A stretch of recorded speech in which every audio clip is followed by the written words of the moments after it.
सभी को नमस्कार। मैं हूं मधुरवाणी। आप सभी को फिर एक बार ఆన్లైన్ క్లాస్ में స్వాగతం। ఈ రోజు మనం ఈ వీడియోలో వీద్గాహలోని మిగతా వ్యాకరణాంశాల గురించి నేర్చుకుందాం। నెక్స్ట్ వ్యాకరణాంశ సమాసం। वह लड़का दुबला पतला है। रेखांकित शब्द का समास विग्रह लिखिए। दुबला पतला समास विग्रह దుబలా అవరు పతల। సమాసమైతే గనక ఇది ద్వంద్వ సమాసో, విగ్రహ వాక్యో దుబలా అవరు పతల। माता पिता का आदर करना चाहिए। माता पिता का समास विग्रह माता అవరు पिता। माता అవరు पिता आल्सो द्वंद्व समासो। वह 4-5 साल का लड़का है। 4-5 4 years 5 years అని తెలియదు కాబట్టి 4-5 साल का लड़का है। समास विग्रह 4 या 5 4 లేదా 5। Next bit. हामिद के सिर पर केवल पुरानी टोपी है। पुरानी टोपी है। समास का नाम कर्मधारय समास। टोपी विशेष्य, పురాణి విశేషణ్। అంటే పూర్వపదము అనేది విశేషణం ఉండి పరపదము అనేది విశేషి ఉంటే గనక అది కర్మధారయ సమాసం। रात दिन में कौन सा समास है। रात दिन में द्वंद्व समास है। रात दिन दोनों पद प्रधान है इसलिए द्वंद्व समास। Next bit. आजीवन में कौन सा समास है। आजीवन जीवन पर्यंत। ये समास का नाम अव्ययी भाव समास है। लिंग वचन विभक्ति लेनि दाన్ని అవ్యయము అని అంటారు కాబట్టి आजीवन जीवन पर्यंत कौन सा समास है। अव्ययी भाव समास है। राजमाता में कौन सा समास है। రాజ్ కి మాత ఇక్కడ సంబంధాన్ని వ్యక్తం చేస్తుంది సో సంబంధ తత్పురుషు సమాసం। సంబంధ తత్పురుషు సమాసం। Next bit. రాజ్ మహల్ కా సమాస విగ్రహ లిఖియే। రాజ్ కా మహల్ ఇక్కడ రాజ్కి మహల్కి సంబంధం ఉంది इसलिए संबंध तत्पुरुषु समासो। महल पुल्लिंग शब्द है इसलिए का आया। यहाँ माता स्त्रीलिंग शब्द है కాబట్టి ఇక్కడ की అనేది వస్తుంది రాజ్ की माता। नेक्स्ट व्याकरणांश संधि विच्छेद। हामिद सदैव अपने माता पिता के बारे में सोचता था। सदैव सदा प्लस वेव संधि विच्छेद सदा प्लस वेव वृद्धि संधि। सद्भाव बढ़ावो सत प्लस भाव सद्भाव व्यंजन संधि। मनोहर मनः प्लस हर मनोहर विसर्ग संधि। निर्मल निर्मल निह प्लस मल निर्मल विसर्ग संधि। हितोपदेश हितोपदेश हित प्लस उपदेश हितोपदेश। नेक्स्ट। अत्यावश्यक अति प्लस आवश्यक अत्यावश्यक। हामिद सदाचार जानता है। सदाचार सत प्लस आचार सत प्लस आचार। दुर्बल दुर्बल का संधि विच्छेद कीजिए। పైన రావత్ వచ్చింది కాబట్టి ఇక్కడ విసర్గలు అనేవి వస్తాయి। दुह प्लस बल दुर्बल। Next bit. देवालय संधि विच्छेद कीजिए। देवालय देव प्लस आलय देवालय देव प्लस आलय देवालय। सूर्यास्त में संधि लिखिए। सूर्य आ की मात्रा అస్త ఆకి మాత్ర. అకారానికి అకారం, ఇకారానికి ఇకారం, ఉకారానికి ఉకారం ఇలా పరమయ్యి వాని దీర్ఘములు ఏకాదేశంగా వస్తే దాన్ని స్వర దీర్ఘ సంధి అంటారు. అంటే సవర్ణ దీర్ఘ సంధి. నెక్స్ట్ శబ్ద సంక్షేప్. मन को हरने वाला एक शब्द में लिखिए. मन को हरने वाला मनोहर. मन को हरने वाला एक शब्द में मनोहर. जिसे गिना ना जा सके. जिसे गिना ना जा सके. వీటిని లెక్కించలేము. వాటిని ఏమంటామంటే అన్గినత్. అన్గినత్. मन को हरने वाला मनोहर. जहाँ ईद की నమాజ్ పడి జాతీ హై. ఎక్కడైతే పండుగ యొక్క నమాజ్ చదువుతారో దాన్ని ఏమంటారంటే ఈద్గాహ్. జహా ఈద్ కి నమాజ్ పడి జాతీ హై एक शब्द में लिखिए ईदगाह. शब्द संक्षेप का अर्थ क्या है? शब्द संक्षेप का अर्थ फुल फॉर्म. जो दूसरे देश का रहने वाला हो को एक शब्द में लिखिए. जो दूसरा देश का रहने वाला को एक शब्द में लिखिए. అంటే దూసరా దేశక అంటే ఇతర దేశాల్లో ఉండేవారిని విదేశీ कहते हैं. విదేశీ. భాగ్యహీన నారి ఏక శబ్ద మే లిఖియే.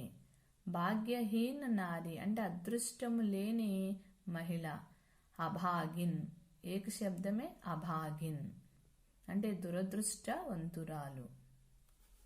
దురదృష్టవంతురాలు को क्या कहते हैं? अभागिन.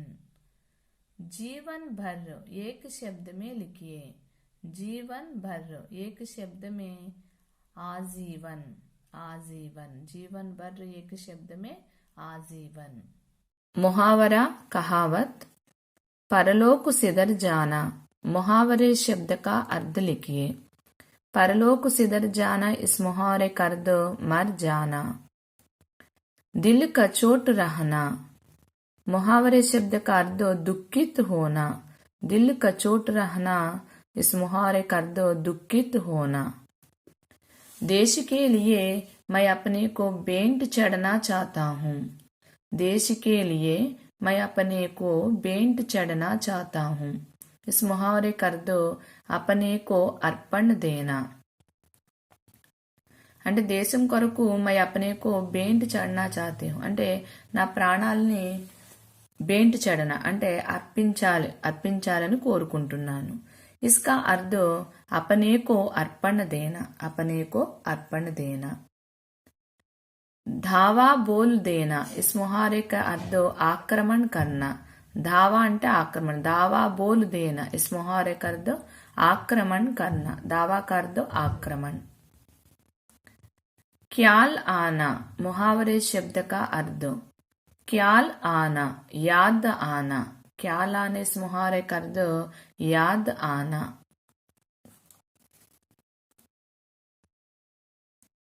हैजे की बेंट हो जाना. मुहावरे शब्द का अर्थ मर जाना. हैजे की बेंट हो जाना इस मुहावरे का अर्थ मर जाना. बेंट. बेंट यहाँ पर देखिए बेंट आया. बेंट चढ़ना इस मुहावरे का अर्थ अपने को अर्पण देना. हैजे की बेंट हो जाना इस मुहावरे का अर्थ मर जाना. मर जाना. Next bit. अमीना का मन गदगद हो गया. मन गदगद होना इस मुहावरे का अर्थ लिखिए. मन गदगद होना इस मुहावरे का अर्थ प्रसन्न होना. हामिद बहुत कमजोर नजर आया. हामिद बहुत कमजोर नजर आया. नजर आना मुहावरे का अर्थ दिखाई देना. नजर का अर्थ दृष्टि. ఇక్కడ नजर आना. हामिद बहुत कमजोर नजर आया. बहुत कमजोर नजर आया. नजर आना इस मुहावरे का अर्थ दिखाई देना. हामिद की माँ परलोक सिदर गई। इस वाक्य में मुहावरे वाला శబ్ద लिखिए। ఒక వాక్యంలో ముహావరే గుర్తించమన్నప్పుడు ముహావరేలు వాక్యం అంతలో ఉంటాయి, చివరిలో ఉంటాయి. इसलिए परलोक सिदर गई. इस वाक्य में मुहावरे परलोक सिदर गई. नेक्स्ट बिट, उसका दिल कचोट रहा है. उसका दिल कचोट रहा है. इस वाक्य में मुहावरे वाले शब्द दिल कचोटना, दिल कचोटना. इस वाक्य में मुहावरे दिल कचोटना. नेक्स्ट बिट, युवतियों ने चूड़ियों की दुकानों पर धावा बोल दी. इस वाक्य में मुहावरे दावा बोल देना. इस वाक्य में मुहावरे दावा बोल देना. नेक्स्ट व्याकरणांश लिंग. फर्स्ट बिट, लड़के सबसे ज्यादा प्रसन्न है. रेखांकित शब्द का लिंग बदलकर वाक्य फिर से लिखिए. रेखांकित शब्द इकड़ा लड़के, लड़का बहुवचन रूप लड़के. लड़के स्त्रीलिंग शब्द लड़किया. सबसे ज्यादा प्रसन्न है. लड़कियां सबसे ज्यादा प्रसन्न है. दादी खाना पका रही है. दादी, दादा, दादी लिंग बदलो दादा. खाना पका रही है. ఇక్కడ దాది అనేది స్త్రీలింగ శబ్దం కాబట్టి ఇక్కడ రహీ హే అనేది వచ్చింది. దాదా అనేది పుల్లింగ శబ్దం కాబట్టి ఇక్కడ రహా హై అనేది వచ్చింది. నెక్స్ట్ బిట్, బచ్చే ఈద్గాహ్ చలే. బచ్చే बहुवचन. దీనికి స్త్రీలింగ శబ్దం बच्चिया. बच्चिया लड़की लड़किया. उसी प्रकार बच्ची बच्चिया. ఇక్కడ ఈద్గాహ్ చలే, ఇక్కడ ఈద్గాహ్ చెలీం, చెలీం. ये स्त्रीलिंग बहुवचन शब्द इसलिए चलीम आई. बच्चे ईदगाह चले, बच्चिया ईदगाह चलीम. नेक्स्ट बिट, पिताजी रुपया, पिताजी रुपये कमाने गए हैं. पिताजी रुपये कमाने गए हैं. पिता माता. రేఖాంకిత శబ్ద కా లింగ బదలకర్ వాక్య ఫిర్ సే లిఖియే అన్నప్పుడు ఇక్కడ పిత అనేది ఇచ్చారు, దానికి లింగం మాత. పితాజీ रुपये कमाने गए हैं. रुपये कमाने गई है. गई स्त्रीलिंग शब्द इसलिए ई की मात्रा गई है.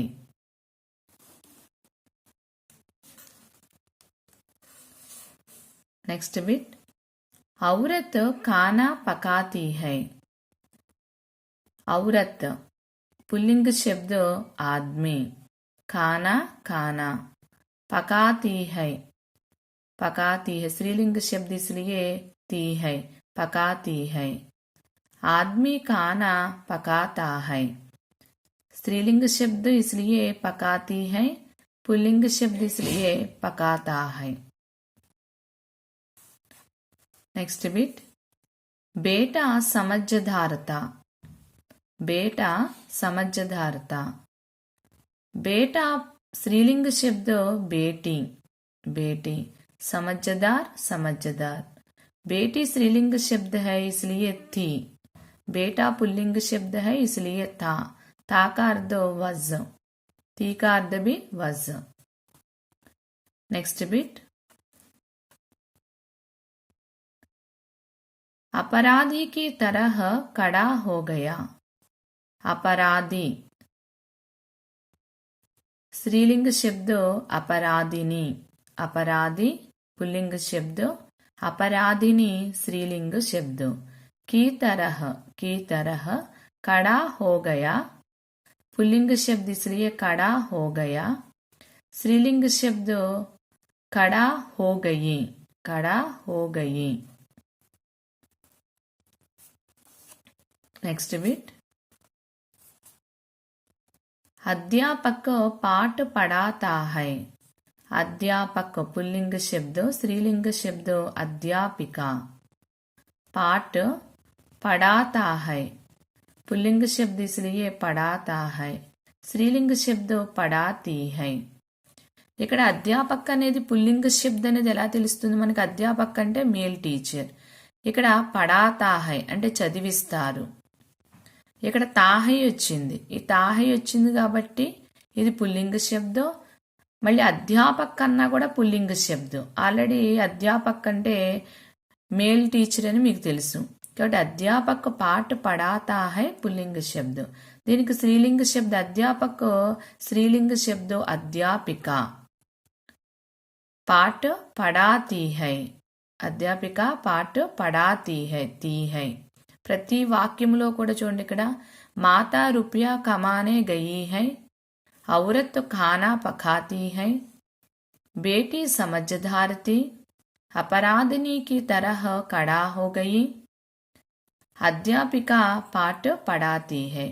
ఇలా ఈకి మాత్రం వచ్చినాయి అన్ని కూడా స్త్రీలింగ శబ్దం. దోబి కపడే దోతా హై. దోబి మనకి ఇది పుల్లింగ శబ్ద స్త్రీలింగ శబ్ద అని తెలియనప్పుడు ఒకసారి వాక్యం చూడండి. దోబి కపడే దోతా హై.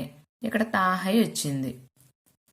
తాహై వచ్చిందంటే అది పుల్లింగ శబ్దం. పుల్లింగంలో పుల్లింగ ఏకవచన శబ్దం. దీనికి స్త్రీలింగ శబ్దం దోబి దోబిన్, కపడే దోతీ హై. ఈ తాహైని బట్టి ఇది పుల్లింగం అని తెలుస్తుంది. దీనికి స్త్రీలింగ శబ్దం దోబిన్ కపడే దోతీ హై, తీ హై, దోతీ హై, తీ హై. నెక్స్ట్ వ్యాకరణాంశ వచన్. ఫస్ట్ బిట్ మిఠాయి ఖావో. మిఠాయి బహువచన రూపు మిఠాయియాం. ఈ అల్లా ఫస్ట్ ఈ కింద మారుతుంది, యామ్ అనేది వస్తుంది. మిఠాయి మిఠాయియాం ఖావో. నెక్స్ట్ బచ్చా ఖిలౌనా ఖరీదుతా హై. ఖిలౌనా బహువచన రూపు ఖిలౌనే. సో బచ్చా ఖిలౌనే ఖరీదుతా హై.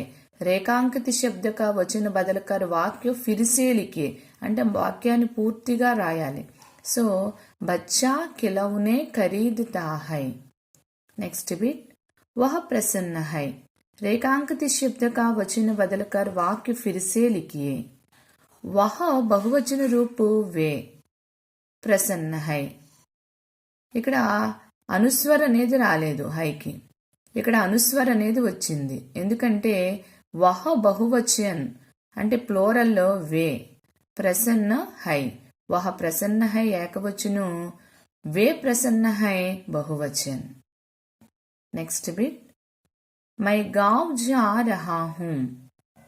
रेखांकित शब्द का वचन बदलकर वाक्य फिर से लिखिए.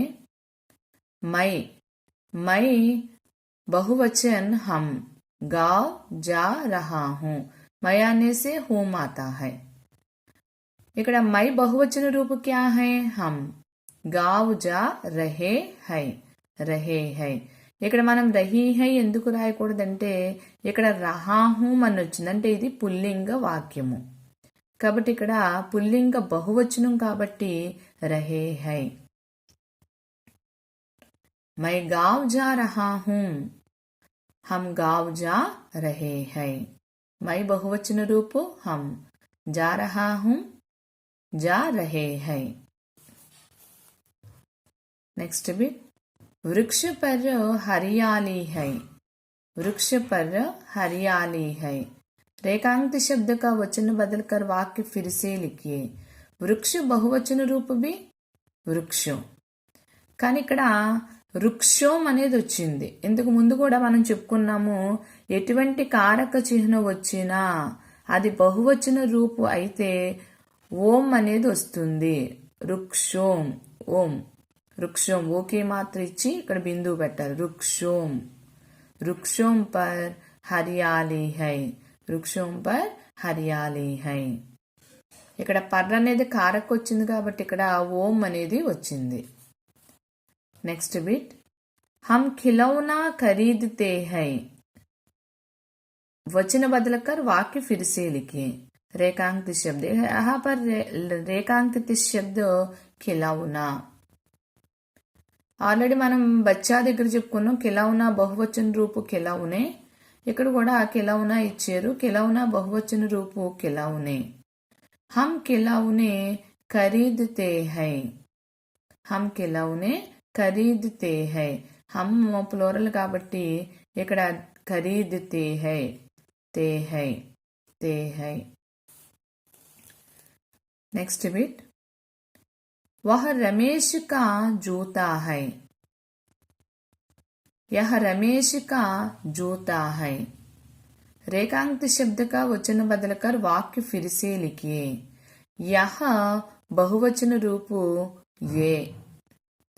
रमेश का जूता है. का जूता बहुवचन रूप के जूते है. सो ये रमेश के जूते है. जूता बहुवचन रूप जूते. है ఏకవచనం, హై అనేది బహువచనం.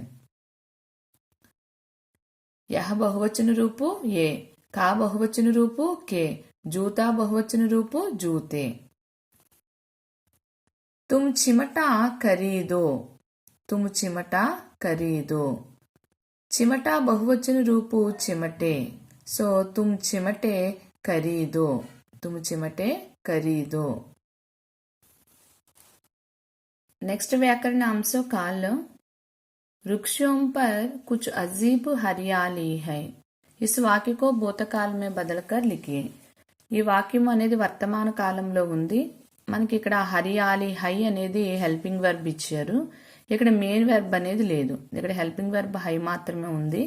కాబట్టి ఈ హెల్పింగ్ వర్బ్ అన్న హైని మార్చితే ఇది భూతకాలంలోకి మారుతుంది. ఇక్కడ హరియాలి అనేది స్త్రీలింగ శబ్ద కాబట్టి ఇక్కడ హరియాలి థీ. మిగతా అదంతా సేమ్ రాయడమే. వృక్షోం పర్ కుచ్ అజీబ్ హరియాలి థీ. Next bit. पैरों में छाले पड़ जाएंगे. पैरों में छाले पड़ जाएंगे. ఈ వాక్యము అనేది భవిష్యత్ కాలంలో ఉంది. జా ప్లస్ ఏంగే జాయేంగే. దీన్ని వర్తమాన కాలంలోకి ఎలా మార్చాలంటే ఇక్కడ పైరోమ్మే చాలే పడ్డ ఈ క్రియను చూసుకుంటే సరిపోతుంది. జా ఇక్కడ జాయింగే వచ్చింది అంటే బహువచనం, పుల్లింగ బహువచనంలో ఉంది. మన వర్తమాన కాలంలోకి జా అనే క్రియాధాతువుని తీసుకుని తేహై అని రాస్తే జాతేహై. ఇది వర్తమాన కాలం అవుతుంది. మిగతా వాక్యం అంతా కూడా చూడండి. పైరోమ్మే చాలే పడ్ జాయేంగే పడ్ జాతేహై జాతేహై. ఇక్కడ పుల్లింగ బహువచనంలో ఉంది కాబట్టి ఇక్కడ పుల్లింగ బహువచనంలోనూ రాయాలి. మీకు టెన్స్కి సంబంధించిన పూర్తి ఇన్ఫర్మేషన్ కావాలంటే ఇంతకు ముందు టెన్స్ అనే వీడియోస్ పంపించాము. ఆ వీడియోస్ వాచ్ చేసినట్లయితే మీకు బాగా అర్థమవుతుంది. Next bit. हामिद ने चिमटा लाया. इस वाक्य को भविष्य काल में बदलकर लिखिए. ఇక్కడ ఇచ్చిన వాక్యం ఏ టెన్స్ లో ఉంది? నే ప్రత్యయ వచ్చింది. నే ప్రత్యయ వచ్చిందంటే ఇక్కడ లాయా వచ్చింది. అంటే ఇది భూతకాలంలో ఉంది. దీన్ని భవిష్యత్ కాలంలోకి మార్చాలి. భవిష్యత్ కాలంలో నే ప్రత్యయ అనేది రాదు. కాబట్టి హమీద్ హామీద్. చిమట చిమట. లాయా ఇది భవిష్యత్తు కాలంలో లా ప్లస్ ఏగా. ఇక్కడ హామీద్ అనేది పుల్లింగ ఏకవచనం కాబట్టి ఇక్కడ ఏగా అనేది వస్తుంది. లా ప్లస్ ఏగా లాయేగా. హామీద్ చిమట లాయేగా. ఇది భవిష్యత్ కాలం. మనకి వర్తమాన కాలంలోనూ భవిష్యత్తు కాలంలో నే ప్రత్యయ అనేది రాదు. హామీద్నే చిమట లాయా అనేది భూతకాల్. Next bit. गांव से मेला चला. इस वाक्य को वर्तमान काल में बदलकर लिखिए. ఇచ్చిన వాక్యము చల. చల అనేది భూతకాలంలో ఉంది. అంటే గావుసే మేళా చల. గావుసే మేళా చలతా హై. ఇక్కడ గావ్ అనేది పుల్లింగ ఏకవచనం కాబట్టి ఇక్కడ చల్లనే మూలక్రియాధాతువుని తీసుకుని తాహై అనేది జోడు చేయటం వల్ల చలతాహై అవుతుంది. సో గావుసే మేళా చలతాహై. करेक्ट आंसर गांव से मेला चलता है ఇది ఏ కాలం వర్తమాన కాలం नेक्स्ट बिट इसे मैंने मोल लिया था इसे मैंने मोल लिया था ఇది ఏ కాలంలో ఉంది భూతకాలం ఎందుకని నే ప్రత్యయం వచ్చింది ఇక్కడ తా అనే సహాయ క్రియ అనేది వచ్చింది నే ప్రత్యయం వచ్చింది ఈ వాక్యాన్ని వర్తమాన కాలంలో చూడండి లియాతా ఇదే తీసుకోండి లేతా లేతా ఇక్కడ మై వచ్చినప్పుడు హూమ్ అనేది వస్తుంది మై వచ్చినప్పుడు హూమ్ అనేది వస్తుంది సో ఇసే మై మోలు లేతా హూమ్ మై మోలు లేతా హూమ్ లడకే సబ్సే జ్యాదా ప్రసన్న హై ఈ వాక్యం ఏ కాలంలో ఉంది ప్రెజెంట్ టెన్స్ వర్తమాన కాలం ఎలా తెలుస్తుంది ఇక్కడ హై అనే హెల్పింగ్ వర్బ్ అనేది వచ్చింది హై భూతకాలంలో ఎలా మార్చాలి మనం ఫస్ట్ సెంటెన్స్ మార్చినట్లే ఇక్కడ కూడా మెయిన్ వెర్బ్ అనేది ఇవ్వలేదు కాబట్టి హెల్పింగ్ వెర్బ్ ని మనం తీసుకోవాలి లడకే సబ్సే జ్యాదా ప్రసన్న ఇక్కడ హైకి బిందువు ఉంది అంటే ఇది బహువచన రూపం సో మనకి భూతకాలంలో కూడా తే అనేది రాస్తే అది బహువచన రూపం అవుతుంది ఇక్కడ లడకే అనేది పుల్లింగ బహువచనం కాబట్టి ఇక్కడ తే అనేది వచ్చింది ఇక్కడ కూడా లడకే పుల్లింగ శబ్ద కాబట్టి పుల్లింగ బహువచనం కాబట్టి ఇక్కడ హై అనేది వచ్చింది అంటే పుల్లింగ ఏకవచనానికైతే హై అనేది వస్తుంది అదే పుల్లింగ బహువచనానికైతే గనక హై అనేది వస్తుంది అదే భూతకాలైతే పుల్లింగ ఏకవచనానికి తా అనేది వస్తుంది పుల్లింగ బహువచనానికైతే గనక తే అనేది వస్తుంది స్త్రీలింగ ఏకవచనానికైతే తీ వస్తుంది స్త్రీలింగ బహువచనానికైతే తీమ్ అనేది వస్తుంది नेक्स्ट व्याकरणांश शुद्ध रूप वाक्य हम हमारे घर गए इस वाक्य का शुद्ध रूप में लिखिए हम పక్కన हमारे అనేది రాదు దీని ప్లేస్ లో अपने అనేది వస్తుంది हम अपने घर गए लड़का सबसे ज्यादा प्रसन्न है ఇక్కడ లడక అనేది సింగులర్ బాయ్ ఇక్కడ హైకి బిందు అనేది ఉన్నది దీని शुद्ध वाक्य लड़का सबसे ज्यादा प्रसन्न है नेक्स्ट बिट वह मेला जा रहे हैं वह मेला वह అనేది సింగులర్ కానీ ఇక్కడ ఇచ్చిన వాక్యము ప్లూరల్ లో ఉంది రహే హై కాబట్టి కరెక్ట్ ఆన్సర్ వహ మేలా జా రహా హై అనేది కరెక్ట్ ఆన్సర్ ఇక్కడ రహా హై అనేది రాయాలి ఎందుకంటే ఇక్కడ వహ అనేది పుల్లింగ ఏకవచన్